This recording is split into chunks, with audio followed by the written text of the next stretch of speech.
Dans plusieurs de mes prises de position, il y a bientôt aujourd'hui 3 ans, il y a une vérité que j'aime affirmer, c'est que si nous ne connaissons pas qui nous sommes, il est fort probable que nous ne puissions jamais être épanouis.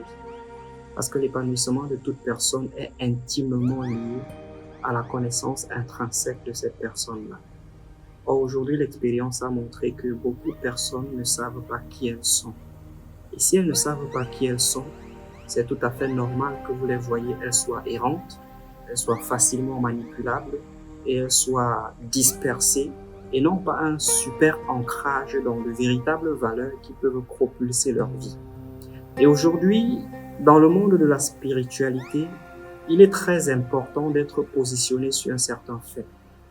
Je suis Fotso Moïse Junior, je viens de lancer ma chaîne YouTube et sur cette chaîne YouTube, nous parlerons de développement personnel, de leadership et de spiritualité.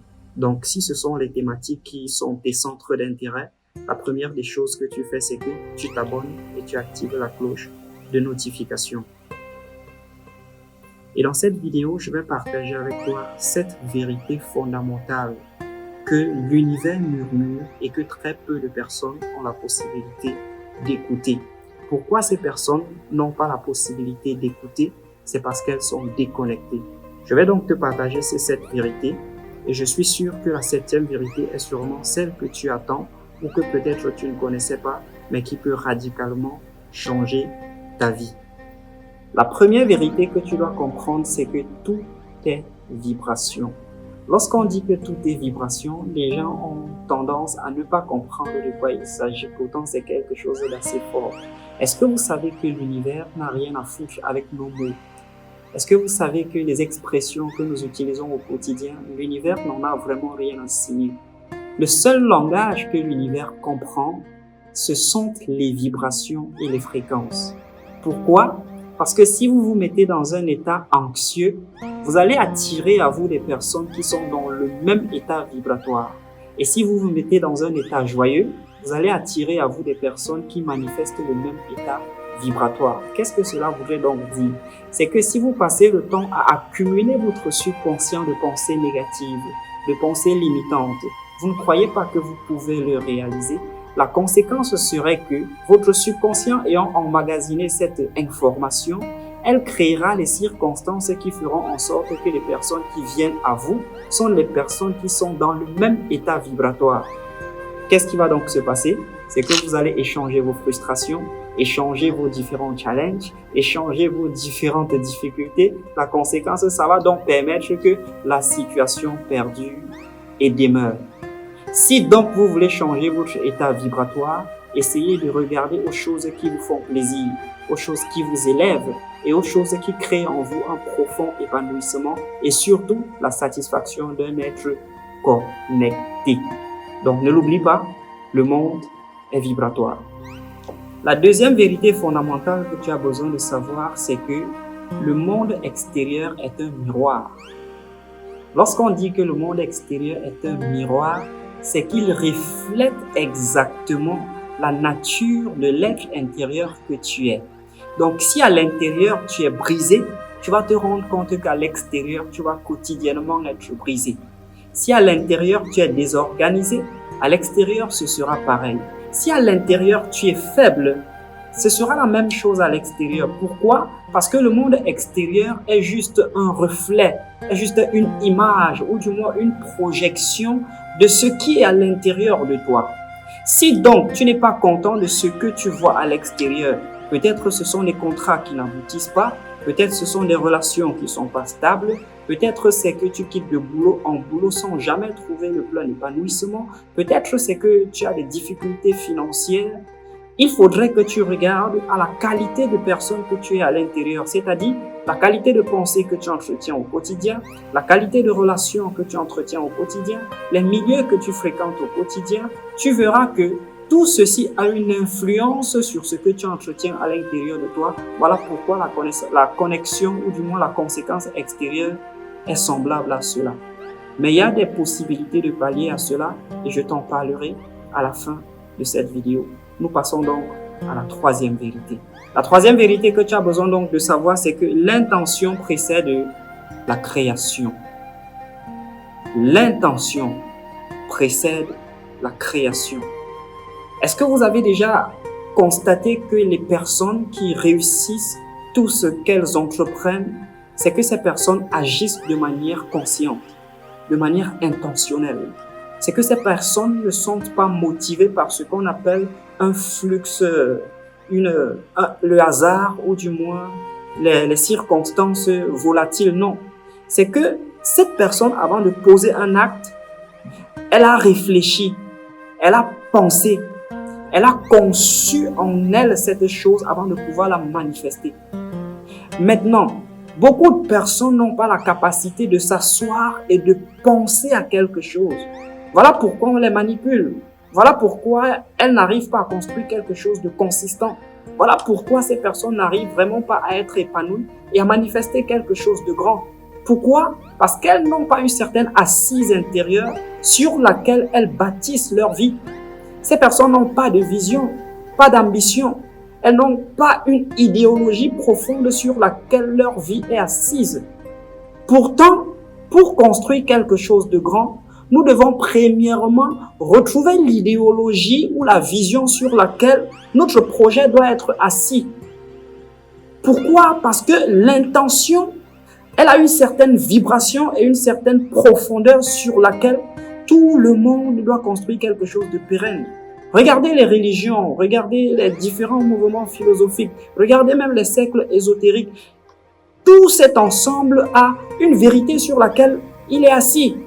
Ça peut être leur programme d'enseignement, ça peut être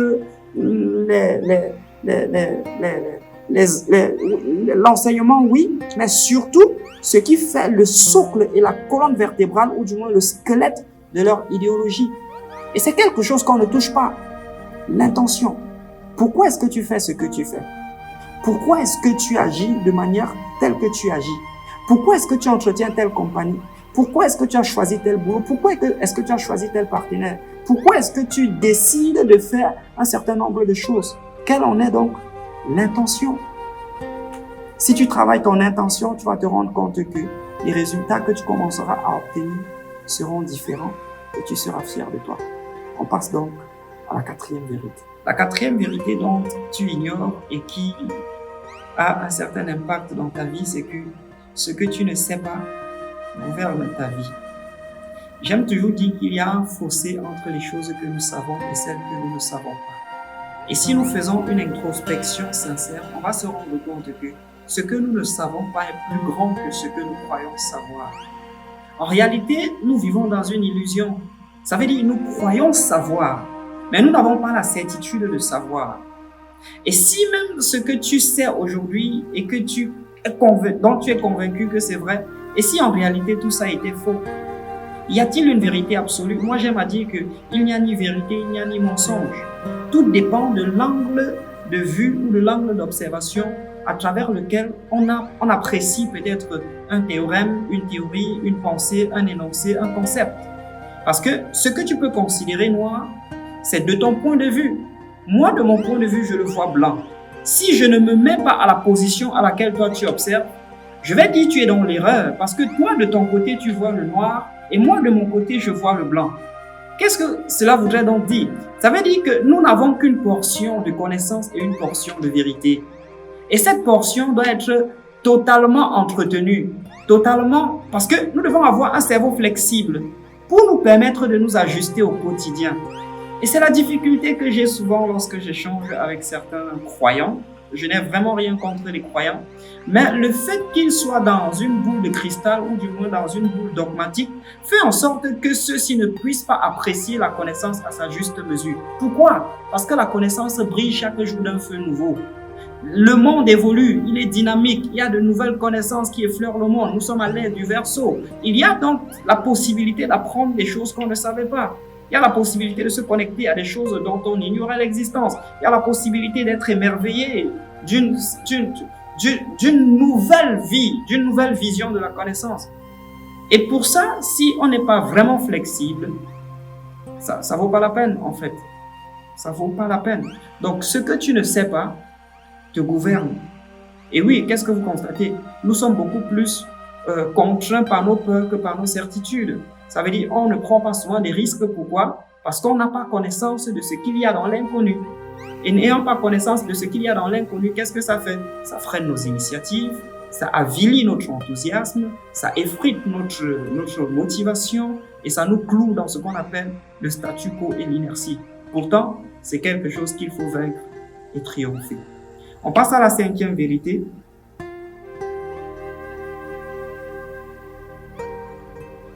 Donc, la 5e vérité que j'ai voulu partager avec toi, c'est que la vie n'est pas contre toi, mais elle est pour ton éveil.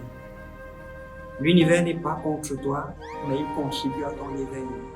Comment est-ce qu'il contribue à ton éveil? C'est en t'envoyant des messages, c'est en t'envoyant des signaux, c'est en te faisant écouter des contenus comme ceci, c'est en te mettant en connexion avec des personnes qui ont à cœur ton développement, qui ont à cœur ton épanouissement et surtout qui ont à cœur ton éveil et ton élévation. Comment est-ce que la vie participe à tout ce grand rendez-vous? C'est parce qu'elle te met face à des situations et des confrontations qui vont créer en toi un besoin de questionnement. Les questionnements sont le premier pas au travers duquel nous avons accès au tabernacle de la connaissance. Si nous ne nous posons pas certaines questions, ça veut dire que nous n'avons pas assez de courage pour tutoyer le monde. C'est parce que nous nous posons les questions que les réponses peuvent venir à nous. Vous avez déjà entendu l'expression « lorsque l'élève est prêt, le maître se montre ». Qu'est-ce que cela veut dire? Ça voudrait simplement dire que lorsque la soif de grandeur, la soif de profondeur, la soif de connaissance commence à se manifester en toi, ça veut dire que tu es sur le pas de la connaissance, tu es sur les sentiers de l'éveil, tu as commencé le chemin de la croissance personnelle et spirituelle. Et ça vient au travers des messages que te communique l'univers. Donc l'univers n'est pas contre toi, mais l'univers travaille pour ton bien-être, il travaille pour ton bonheur, il travaille pour ta satisfaction et il travaille surtout pour ton éveil et ton épanouissement. 6e vérité que tu as besoin de savoir, c'est que tu es bien plus que ce que tu crois être. Longtemps, on nous a fait croire que être né dans un pays pauvre fait de nous une personne pauvre. Être né dans une famille pauvre fait de nous une personne pauvre. Être né dans un environnement précaire fait de nous une personne limitée. Et parce que nous avons grandi dans cet environnement, nous avons nourri longtemps cette vérité. Or, tu es bien plus que ce que tu crois. Est-ce que tu connais comment ton corps est constitué? Tu es fait de plus de 7 milliards de cellules. Et chaque cellule est un être vivant entier. Chaque cellule est une âme vivante entière avec des potentialités et surtout des compétences extraordinaires. Est-ce que tu sais comment ton cerveau est constitué? Est-ce que tu sais comment tu es une machine bien structurée et fonctionnelle? Est-ce que tu sais que le Créateur a mis en toi toutes les ressources nécessaires pour que tu sois une personne de valeur et une personne d'impact? Ne regarde pas à la caricature de ton être, non. Ne regarde pas à peut-être la fragilité de ton corps physique, non. Ne regarde même pas à l'aspect flasque de ton corps. Parce que ton corps ne compte en réalité que pour 1%. Ton corps est une enveloppe. Mais le véritable toi, il est à l'intérieur, il est essence, il est pureté, il est noble. Le véritable toi à l'intérieur est un être de lumière et de multiples connaissances et potentialités. Tu as donc besoin de prendre conscience de ça pour changer radicalement ta réalité. Tu n'es pas un accident. Tu n'es pas une erreur, tu n'es pas une photocopie. Tu es ce qu'on appelle une intention divine, envoyée en cette incarnation pour une mission, pour une vision et pour quelque chose de profond à accomplir. Tu es là pour laisser non pas seulement une trace, mais un impact. Tu es là pour que tous ceux qui sont en cette existence puissent bénéficier de la charge émotionnelle et de la charge de connaissance qui est en toi. Il est écrit dans la Bible que le monde entier attend avec un ardent désir la manifestation des fils de Dieu. Or, ceux qui sont fils sont ceux qui connaissent la déposition qui est en eux, le mandat qu'ils portent et surtout la flamme de transformation avec laquelle ils vont embraser les chaumes du découragement et pour insuffler en la génération à venir quelque chose qui leur permette d'être alignés et surtout de comprendre qu'ils ne sont pas un accident. C'est ce que tu as besoin de comprendre. C'est la 6e vérité. Et la 7e et dernière vérité, c'est que Le silence contient des réponses que le bruit ne peut offrir. Je voudrais vraiment que tu médites sur cette pensée et surtout sur cette noble vérité. C'est qu'il y a des messages profonds dans le silence. Nous sommes dans une société où le bruit, le vacarme sont des choses qui sont beaucoup plus appréciées contrairement au silence. Il faudrait que tu apprennes souvent à te taire. Te taire non pas parce que tu ne peux pas parler ou que tu ne veux pas parler, non. Mais te taire parce que tu veux prêter une attention profonde et particulière à toi-même. Tu ne te tais pas pour écouter l'autre, non. Tu te tais pour avoir une rencontre avec toi-même, pour avoir une communion avec toi-même, pour pouvoir échanger avec toi-même, pour pouvoir dialoguer avec toi-même. La solitude, ce n'est pas toujours l'absence de la compagnie, non. Bien au contraire. On peut avoir de la compagnie et se sentir seul. Vous l'avez déjà souvent remarqué. Dans un couple, l'autre vient dire « je me sens seul ». Mais comment tu te sens seul? Pourtant, elle est à la maison avec toi. Les enfants sont là. Tu te sens justement seul parce que ce vide à l'intérieur n'est pas comblé. Et tu crois que ce sont les circonstances extérieures qui vont combler ce vide. C'est justement ça l'erreur. C'est que lorsque notre soif vient de l'intérieur et qu'on veut la combler avec les choses de l'extérieur, il y a déphasage. Si vous avez soif, la seule chose qu'il vous faut, c'est de l'eau. Si vous prenez du jus, c'est un calmant. Mais en réalité et en vérité, la seule chose que vous avez besoin, c'est de l'eau. C'est la même chose lorsque vous ressentez ce vide intérieur. Là, il ne va pas être comblé par la présence de quelqu'un, non. Il va être comblé parce que vous prenez conscience que vous avez besoin d'être au rendez-vous avec vous-même, d'être en compagnie de vous-même et de pouvoir dialoguer avec vous-même. Vous allez maintenant me demander comment est-ce qu'on dialogue avec soi-même. En réalité, c'est que vous vous retrouvez dans un espace calme, vous créez un espace qui vous appartient, vous êtes loin de tous les bruits, vous êtes loin de toute la pression sociale, vous êtes même loin de tous les tumultes de la vie et vous décidez de vous poser la question honnête et sincère et singulière, qui suis-je? Qu'est-ce que j'ai à manifester en cette existence? Qu'est-ce que je laisserai comme héritage? Vous ne vous posez pas ces questions dans le but d'avoir des réponses immédiates, non.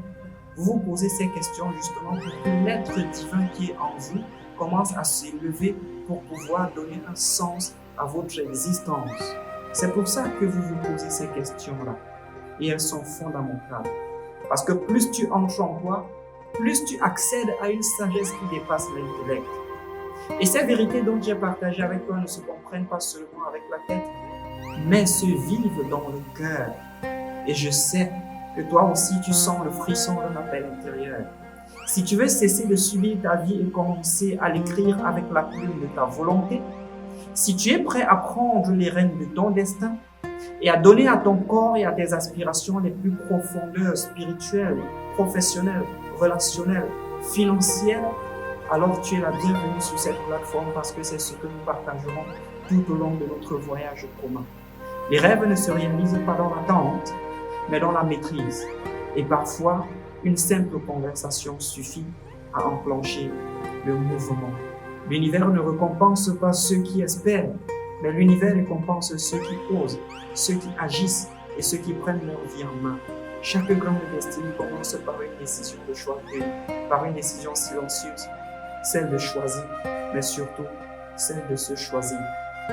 J'ai été très honoré de partager avec toi ces nobles vérités.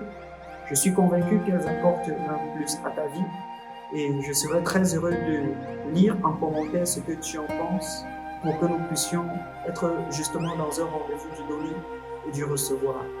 Merci de suivre ce contenu et rendez-vous dans une prochaine vidéo.